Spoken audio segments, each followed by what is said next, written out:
How's it going, everyone? So this channel is going to be just a quick little journaling exercise that I'm going to be doing as time goes on. Hopefully we're going to have different projects as we go through different stages in life. This first little bit I'm going to be calling Debtors Freedom, right? And the reason being is because currently me and my significant other are in a great deal of debt. We have 2 car loans, which are pretty painful, looking at a list here. So what I'm going to go ahead and do is switch screens here so that we can take a look at it together, just kind of what it is that we're going to be taken care of as this time goes on. As you can see, we have a total of almost $50,000 worth of debt total. A little bit painful. We have already paid off one of our credit cards, the Capital One that we have listed here at the top. We have several other loans that we have here. We have, of course, the different buy here, pay, or buy now, pay later services that we have on here, as well as a consolidation company that we had worked with previously for credit cards. As you can tell, we didn't really learn our lesson the first time. And then we have 2 other credit cards here that are still carrying a pretty high balance month over month. That also is kind of very restrictive on us. So what we have been doing, as you can already tell, is they're listed in order of the amounts, least to greatest.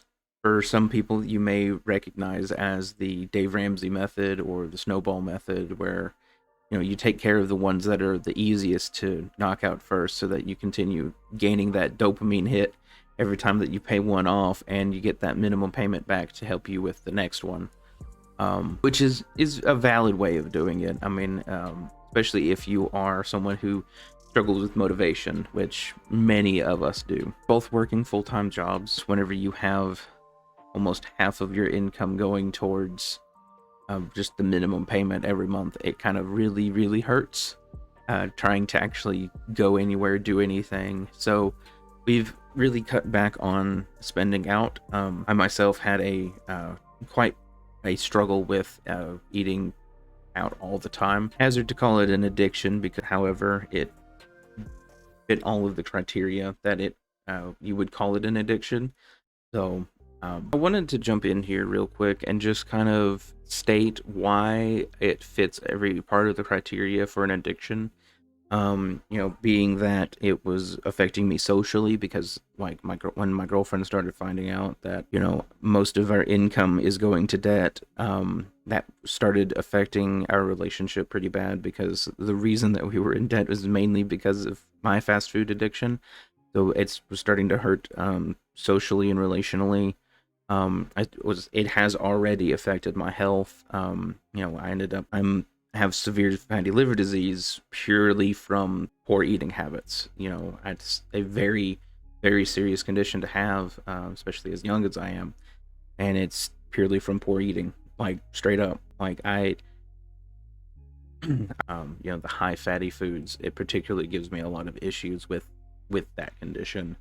And also like the feeling of shame that you get whenever you eat out was there too, which are all 3 criteria that are normally used to determine whether or not a particular action is classified as an addiction.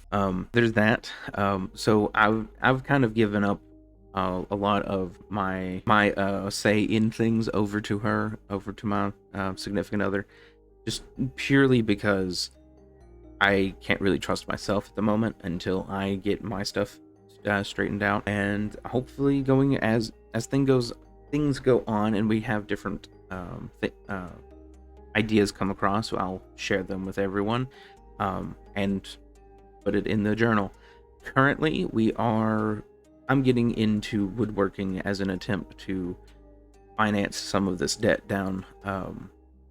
We just spent about $30 worth of supplies, and I'm going to be making planter boxes and trying to sell them on Facebook Marketplace and various other websites. If that's able to be more lucrative than my full-time job, that would be very beneficial for us both. But currently, that's just going to be a side hustle, as you will. trying to get out of this mess, especially because it's mainly me that put us in this mess. Very much just being like, hey, don't worry about it, it'll be fine, and various other lies we tell ourselves, and yeah, wound up not very fine in the end. Another thing that is going on is we are also looking at trying to lower our cost on various different things. Buying bulk groceries rather than buying singular items. So whenever you go and buy tomatoes, you buy the whole case because you can often get them cheaper per can that way. Same thing with meat. Same thing.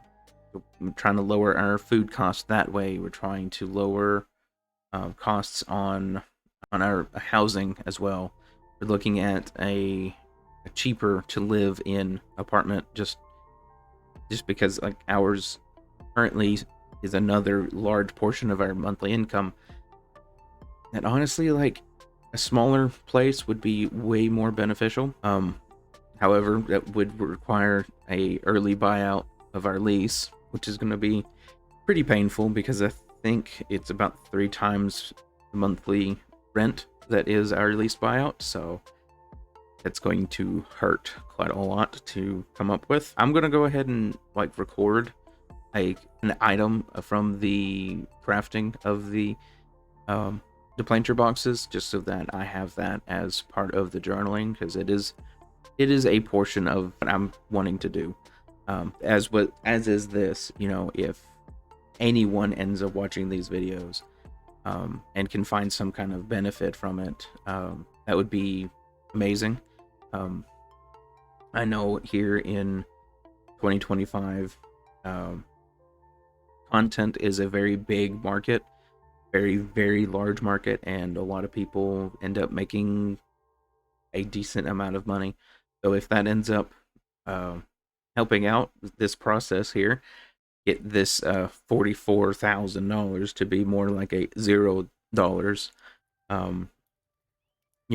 and anything helps. So this is, like I said at the very beginning of this video, this is simply a journaling exercise in just documenting what's going on in life.